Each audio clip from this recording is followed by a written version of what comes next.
Good afternoon, everyone, and welcome to our Posturite lunchtime webinar. Glad you could join us. My name's John Ridd, and I'm taking the anchor role for today's talk. And today I'm very pleased to welcome Alastair Campbell, who is the UK Corporate Manager for TextHelp. And this, I understand, is a company that produces assistive software for education and work. I think they started in the educational sector, but quickly found that there was a great need for similar material in the work environment.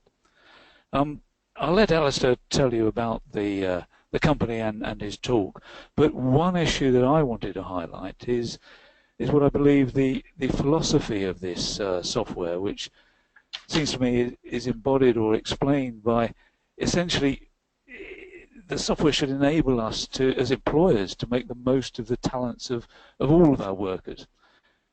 Instead of some of our employees being considered as problems, we can focus on their uniqueness to the wider benefit of everyone. I make this point particularly because this is also one of the 7 key elements of a recently released international standard, which you may have come across, but it's called the Human-Centered Organization. And it really is encouraging all organizations to be more human-focused.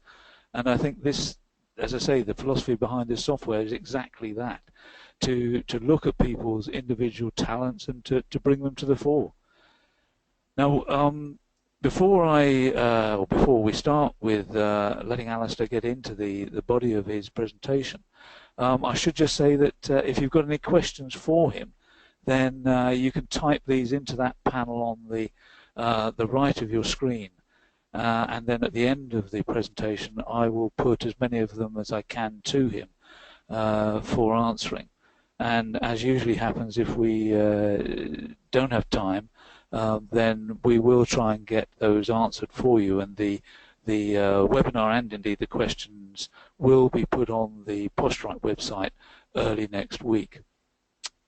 So let me hand straight over to Alastair for his presentation. It's entitled Supporting High Performers and Best Talent. So Alastair, over to you. John, thank you very much. Good afternoon, everybody. My name is Alastair Campbell. I'm from a company called TextHelp. I'm pleased to say that I'm not the Alastair Campbell, so I think that's good news for all of us. Of course, that depends on your political sway.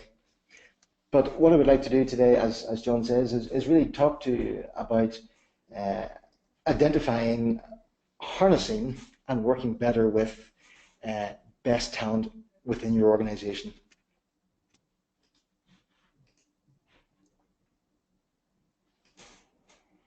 So what I would like to do as a start is take a few minutes by way of sort of PowerPoint and slides just to give some context to what I want to talk around, but more importantly then actually let you see some of what TextHelp can do to support and to develop and help this best talent work better.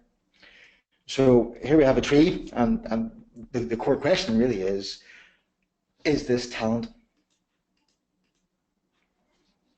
And here we have some sort of personality traits and behaviors even that I think as employers you would all like to see demonstrated in your workplace, and more importantly actually behaviors that are talent filled and talent led.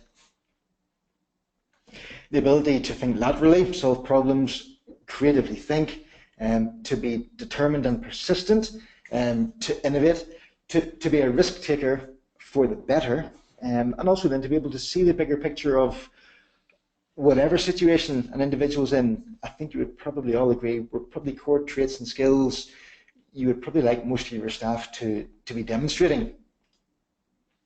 Looking then at actually who or what else talent looks like, we have some faces here. We have Steve Jobs, top left, obviously everybody knows Steve's face.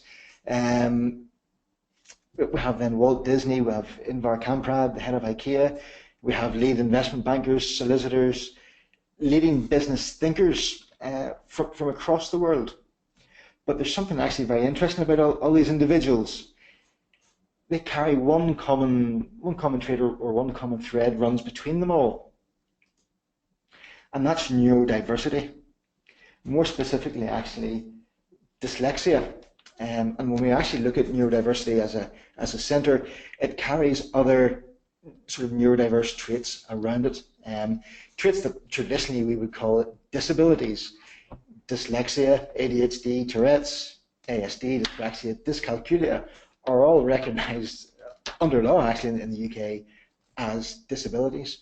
But what I want to do in this session, and what I would like to encourage you to think on, is to not look at these as disabilities and not even just different abilities, but actually unique abilities and skills and gifts.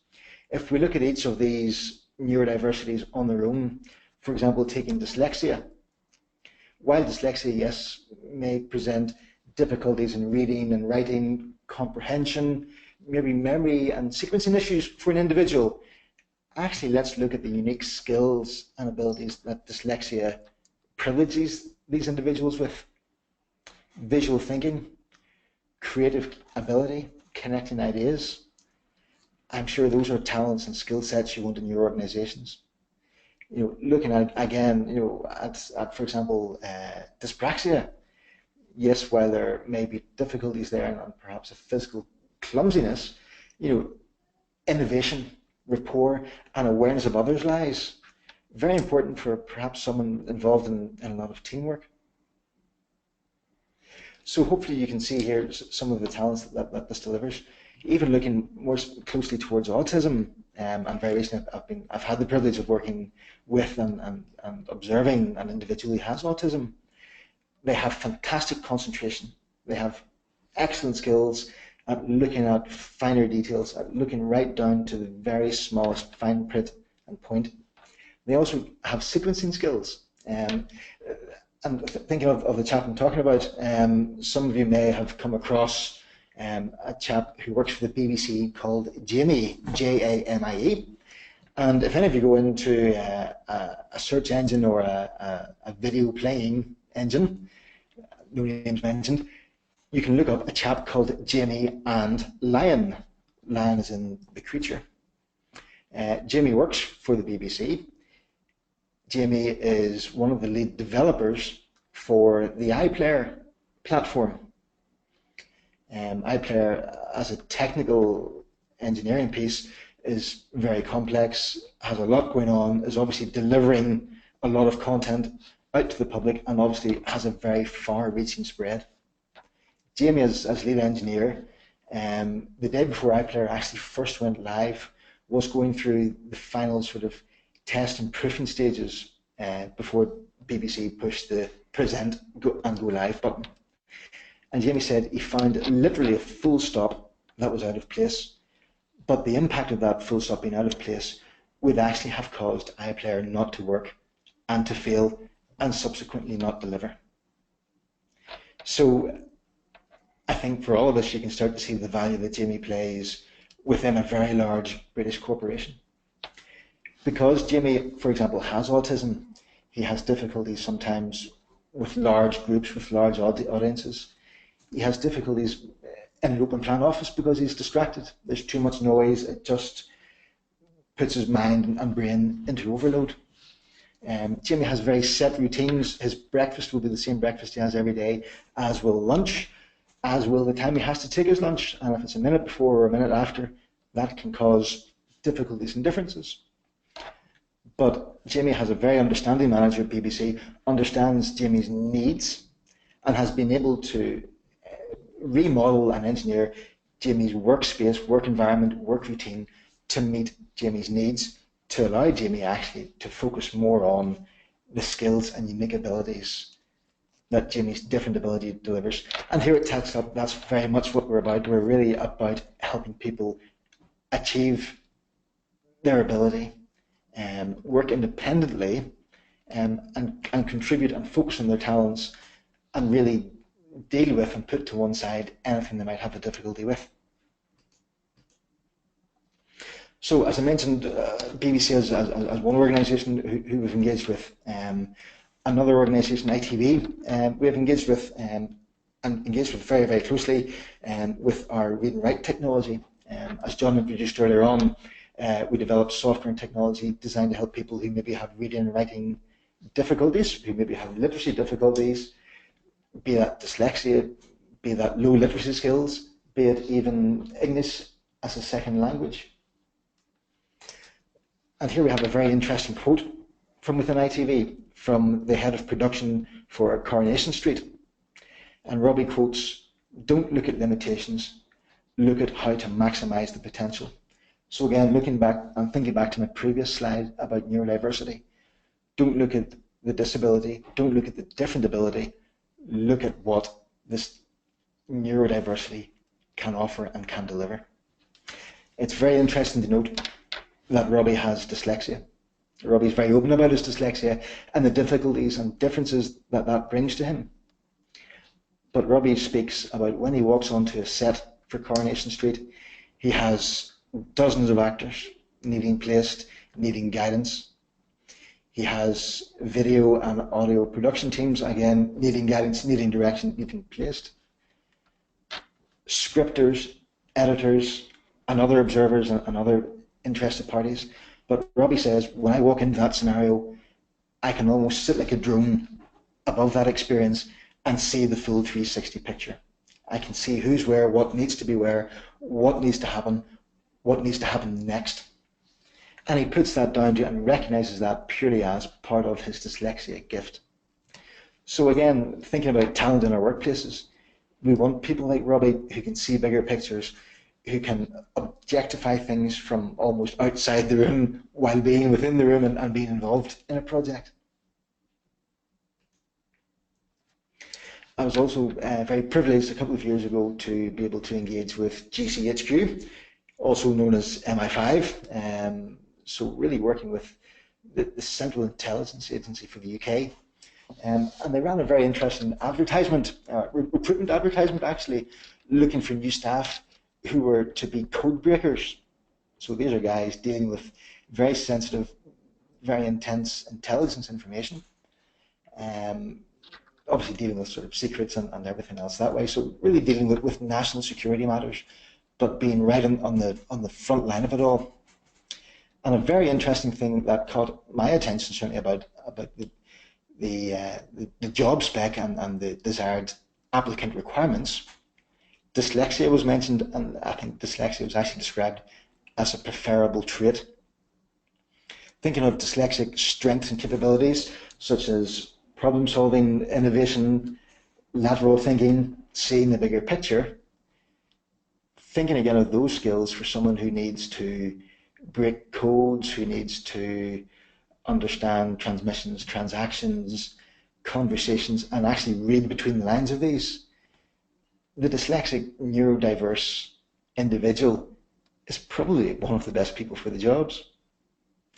Bear in mind now they may have difficulties with reading and writing, but I think we have technology and ways of working that can actually address those.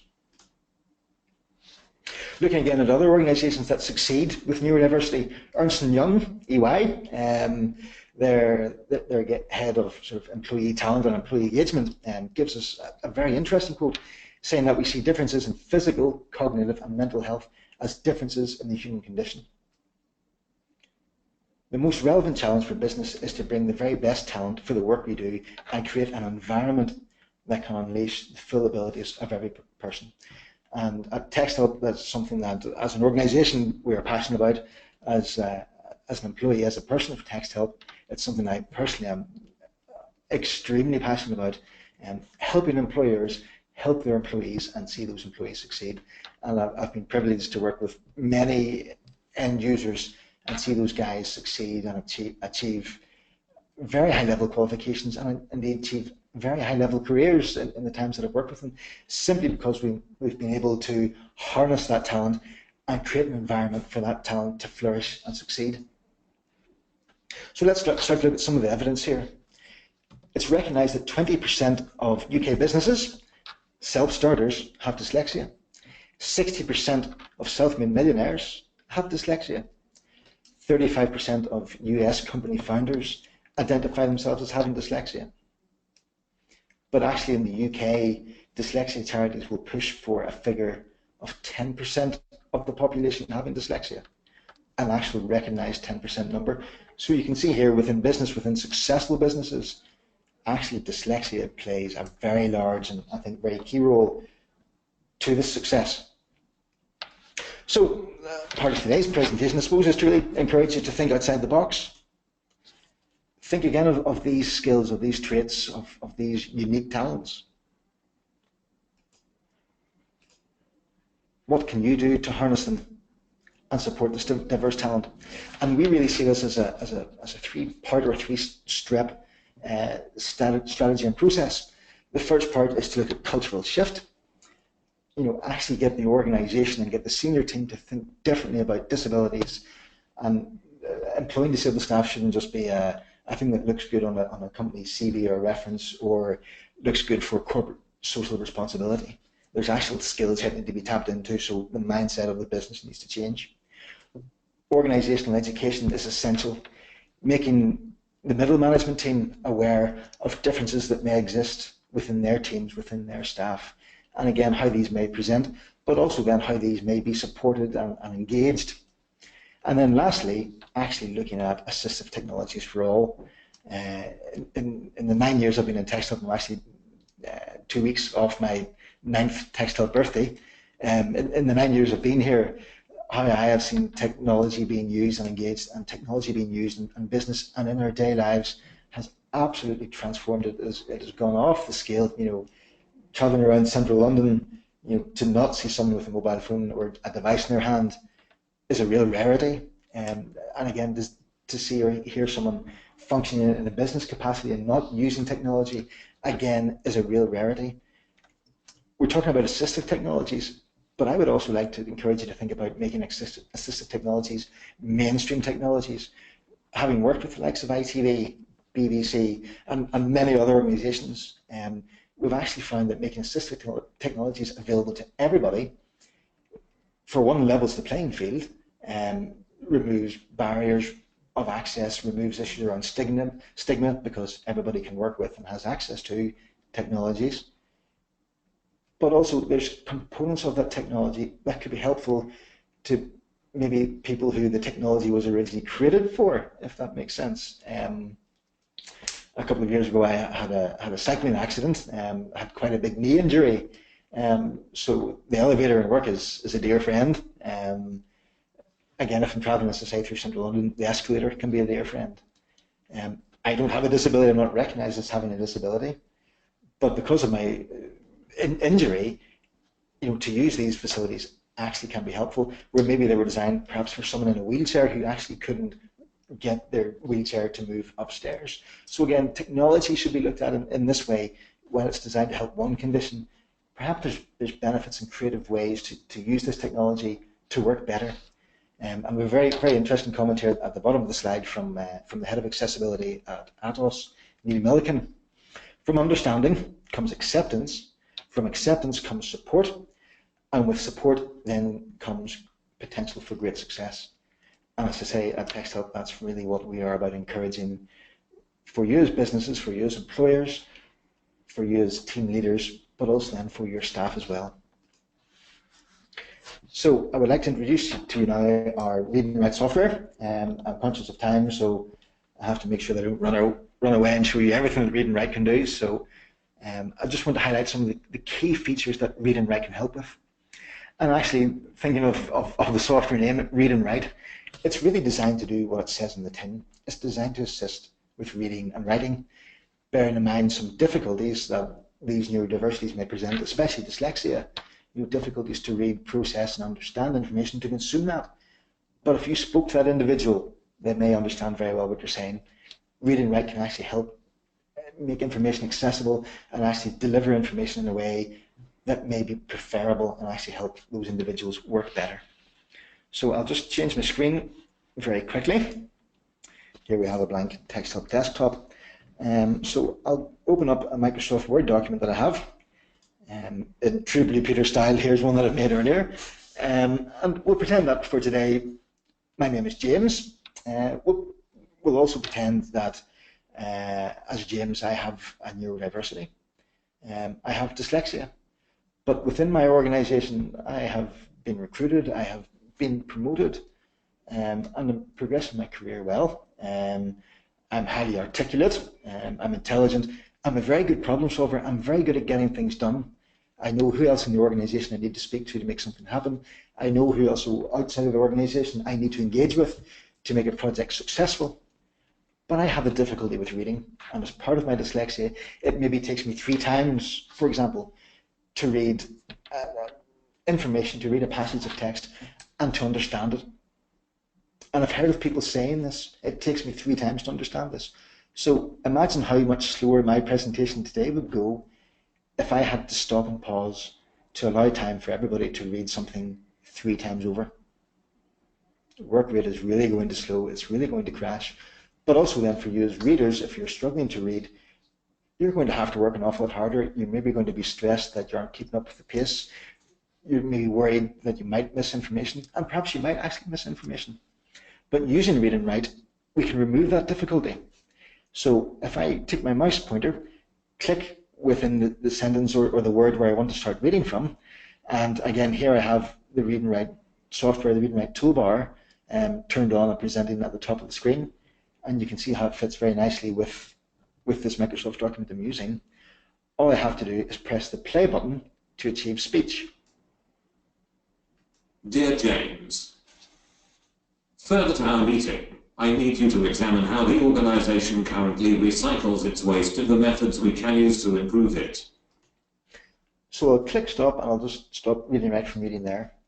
But hopefully you're all able to see and hear Read and Write effectively reading through that passage for me. Read and Write could be helpful maybe for someone with mild visual impairment. They will obviously need to see their screen and mouse pointer to be able to navigate, but it may take away the eye strain of reading. My wife actually has just finished a professional diploma in PA and personal assistance. She works for a legal law firm. In the last sort of weeks or so, Heidi had to go for an optician's test. She was just experiencing terribly tired eyes, eye strain, and sort of headaches and migraine and fatigue. And it really came down to just sitting, looking at a screen all day long in work, coming home and then spending another 4 hours on her laptop. So I actually gave her a copy of Read and Write and said, Heidi, you don't need to read what you're looking at. Press play and sit back and listen to it. And she did. And she came back to me and said, Alastair, you know, it actually suits me to listen to information. She says, I'm more relaxed when I'm listening, when I'm receiving the information. So I hear it and my brain is able to be more creative and think of other things rather than having to try and concentrate and focus and concentrate in reading and try and decipher the meaning behind that. I can just listen to it and consume it. And again, you know, for someone with dyslexia, those principles remain exactly the same. They don't need to strain or stress or worry about trying to read. Effectively, reading is done for them. And the beauty of Read and Write and actually all text help technologies is that they're customizable, they're personable. You can actually make them effectively your own technology. So just off the play button, I can go down to some speech options. You can see there where we're listening to a chap called Daniel. Daniel's very British, very BBC, very clear, probably easier understood than myself with my Northern Irish accent. But you can see there, you know, we've got a range of male and female voices we can listen to. We can adjust things like pitch, speed, volume, word pause. So again, personalizing and controlling the software. You notice as well that when Read and Write read, it highlighted in yellow, highlighted the paragraph in yellow and the spoken word in blue. So again, helping the eye track along and read through. So in the development of Read and Write in the early days, we did a lot of work with dyslexia professionals and universities and really understanding the neurology of this. And as a result, then we've created technology that really fits with that. So I'll undo that. Read and Write can effectively read anything that appears on your computer screen, be it a web page, be it a Word document, be it an attachment to an email, be it a PDF document or whatever. So any text that appears can be read. And here, for example, is a PDF document. PDF, by its very nature, is a locked document and not able to be edited, which is important for you as organizations to be able to communicate in a way where the information you're sending can't be tampered with. PDF, by its very nature, is, as I say, a locked, uneditable document, and quite often can sort of lock out assistive technologies. The document you're looking at actually started life as the page of a book. But using read and write and using the scanning function here on the toolbar within read and write, I'm able to scan the page using read and write, present that then onto the screen as you see now as a PDF, and then using read and write, all I have to do is click and speak. Dyslexia is a specific learning difficulty affecting the underlying skills required for learning to read, write and spell. I'll stop that again, but you can see there how we're working our way through the document. Again, you can fast forward and rewind. You don't have to start reading from the start of the document to read just the last sentence, which is maybe the part that you really want to read the most. You can navigate your way across documents. I'd said about some of the innovative ways we find read and write being used, and I think this is a prime and perfect example, and actually something now that when I show people I talk about as a productivity aspect of read and write, technology for all.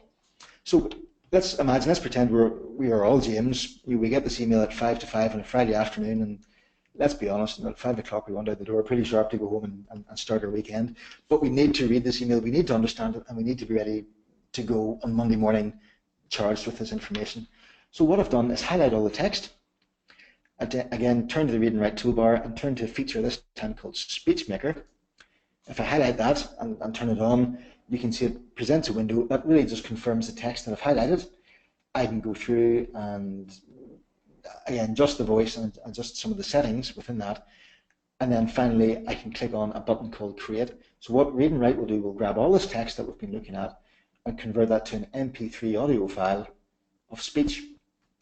So if I click Create, read and write does what it needs to do, and on my desktop then it should have dropped a MP3 file, and I'm under pressure and looking at my screen and not seeing it, so please forgive me folk for the delay. That has not appeared, just bear with me very quickly. So highlight that again, Speech Maker, next stage, and just make sure I'm sending that to the right destination. We'll send that to my desktop again, and we'll call that sample. Save and create. Okay, so if I return to my desktop, there we have sample MP3. So you could attach this to an email and send it to yourself to listen on another machine or another device. You could send it through to your phone that can play MP3 files. And when you open the file up, this is what you're listening to. Dear James, further to our meeting, I need you to examine how the organization currently recycles its waste. So we'll stop that. You get an idea for how that works. So for someone maybe who hot desks or commutes a lot between offices and even between meetings, there's a great way to access information and be able to use commuting time, which is effectively dead time, to be productive. Again, we're finding organizations and individuals being innovative in how they do this. They are able to capture this information, create an MP3, attach it to an all-company email where a new company policy is being documented and circulated that all staff have to read, understand, and adhere to. But for those staff maybe who have a reading difficulty, that way isn't really maybe the best way for the organisation to communicate out. So to attach an MP3 and say either read here or listen here, and here is the information, is a really great way to work. We actually found some of the guys in ITV, some of the actors within ITV, using read and write to learn lines. They're actually capturing the text and listening to what they did. And they said for them, it's actually a better way to learn and remember and recall their lines. So I'm conscious of time again, folks, so there's just really sort of one last part of read and write I would like to draw you to. As you can see, the toolbar is filled with features and different capabilities. But another part of read and write I would like you to see is some of the writing capability of read and write. So I've taken the Dear James letter again. I've purposely put in some spelling errors. You can see here Microsoft picks those up. But read and write goes a step further than a traditional spell checker. So here's our spell check button. If I turn that on, a new window will launch. And this is the spell checker. So in the top here, we're looking at the sentence with the misspelled word in red. To the left-hand side, spelling suggestions, spelling replacements. And to the right-hand side then, a definition of each of those suggested words. Meeting. A gathering of people to discuss things. We are having a work meeting tonight. Really straightforward, makes absolutely perfect sense. Some of you might see the spelling corrections here on the left-hand side. I think they're probably quite random sort of corrections and offerings. Again, this is how we at TextHub have developed this technology, bearing in mind the way perhaps a dyslexic individual may make a spelling mistake. we can see here actually at the bottom, Read and Write has recognized this as a phonetic spelling error. So if I constantly make spelling errors by the way a word sounds, Read and Write learns this. So actually when it makes future spelling recommendation corrections, it will do it on a phonetic basis. So again, this personalization, customization of the technology is traveling with the user the more they use it. So again, I can click change. Spell check completed. And hopefully that's the spell check complete and done. One or two of you with an eagle eye might notice that there are other spelling errors within the document. And I can check for these again, similarly like the spell checker. I can check for these like sounding words. So here's a perfectly good example. Dear James, it sounds right. But obviously by the way it looks and spells is very different. James doesn't have antlers, he doesn't live in a forest or any grass. James is D-E-A-R, the person we want to address. So we can make the change again to that within the document.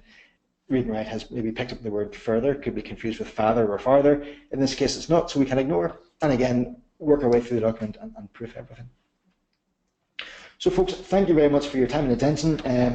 There's so much more within Read and Write. I would love to have time to show you and to be able to explore. Hopefully the guys at Posturite will be able to take you through any questions you have, even help you learn more and discover more about Read and Write, and certainly from a text help side, I'm on hand to support them doing that fully. So I will pass back to John as chair and happily field any questions or comments. Thank you very much. Thank you. Well, thank you very much, Alastair. Yeah, I found that fascinating, and I can see myself certainly wanting one of those MP3 converter options. I can just imagine how useful that would be, getting through documents on the train rather than having to try and read them. So that's great. Certainly an eye-opener for me, and I think it's going to be a stimulus, a motivator for us to look at these issues within our own workplaces much more closely. So many thanks for that. While we haven't got long really, but just if I can put one question to you, do you find that companies need to have specialist facilitators within their business, within the organisation, to make the most of this software, to help the people use it properly so that they continue to benefit? Yes, certainly that's something that we very much encourage. You know, it's great to be able to deliver and provide the software and technology, but we find that a program of introducing the software to staff, and again, that part of that sort of organizational culture shift and cultural awareness is to actually communicate, for one, that the software is available, and then to offer something as very simple as a quick start guide. So as simple as today's demonstration looked to you. You know, there's just a small card of, if you want to listen to a document, you click here, you do this, you do that. Just very simple quick starts. But in support of that as well, and certainly something that the guys at Posturite can probably explain more and talk more on, is actually about delivering training. We can deliver training to the end user to help with that. There's also the opportunity to train teams of people as trainers to go on and deliver support in-house. And certainly we find the more successful deployments and the more successful projects within large organizations really come about and are successful because the organization clearly promotes and communicates what it's doing, but then has the backup and internal support to do that. One feature of Read and Write is very handy, is that it has inbuilt video tours to it. So very much a very quick start sort of dummy guide to each of the features. So here I've opened the play button again, and at the very bottom of the options menu, you can see there the speech video tour, what you can do to achieve speech.